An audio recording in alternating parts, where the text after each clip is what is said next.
The Greens. Chers collègues, j'avoue que j'aurais aimé que ce Parlement soit à la hauteur de la fierté des Tunisiens qui ont su abattre le dictateur Ben Ali. Chers collègues, le dictateur est tombé, mais la dictature, la structure de la dictature existe toujours en Tunisie. Et aujourd'hui, il faut faire très attention. Des gouvernements européens, la majorité de ce Parlement ont pendant des années soutenu la structure de la dictature et le dictateur tunisien. Encore la semaine dernière, la majorité des groupes refusaient un débat sur la Tunisie et refusaient une condamnation de Ben Ali. Ce qu'a fait la ministre des Affaires étrangères française, la ministre des Affaires étrangères, n'est que le dernier exemple de la complicité de l'Occident. Et pourquoi? Pour la peur, parce qu'on avait peur de l'islamisme. On a raison d'avoir peur de la dictature, de l'islamisme. Mais quand on a vu ces jeunes, quand on a vu ces Tunisiens qui n'avaient rien d'islamiste, qui se battaient pour la liberté, et M. Sidi Bouzid, qui s'est immolé, c'est le Yann Palach de la Tunisie, et quand Yann Palach s'est immolé, tout ce Parlement était derrière lui. Nous ne sommes même pas capables d'être derrière Sidi Bouzid. Voilà la vérité de ce Parlement. Alors maintenant, il s'agit d'agir pour la Commission. Il s'agit simplement de dire une chose, de dire aux Tunisiens, une élection démocratique dans un pays qui vient de sortir de la dictature ne se fait pas en 2 mois. Il n'y a pas une base de démocratie. La liberté d'expression, les médias, les radios, la télévision n'existent pas. Il n'existe qu'une imprimerie d'État.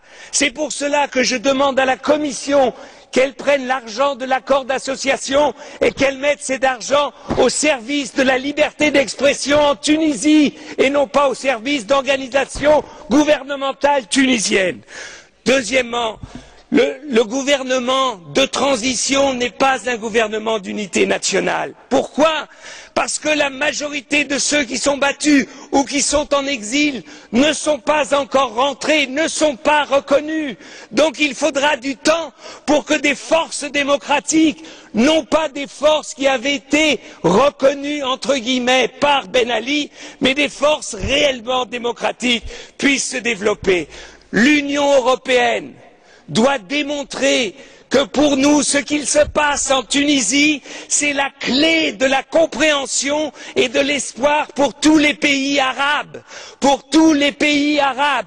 Démocratie et islam veulent aller de pair. Et si nous sommes capables de soutenir la démocratie tunisienne en train de naître, eh ben nous verrons qu'en Égypte, en Jordanie, en Syrie et partout, le peuple et les peuples vont s'élever contre leurs dictateurs. Nous avons une responsabilité, nous tous ici, parce qu'enfin, des Tunisiens, donc une partie du monde arabe, nous montre que l'espoir de liberté qu'on a vu en 89 dans les pays de l'Est, ce même espoir est aujourd'hui en train de naître dans un pays comme la Tunisie, demain en Algérie, après-demain en Égypte ou en Jordanie. Donc, c'est pour ça que c'est inimaginable que ce Parlement, eh bien, reste assis, dit oh oui, peut-être, on ne sait pas. On ne savait pas en 89 ce qu'allait devenir la Pologne.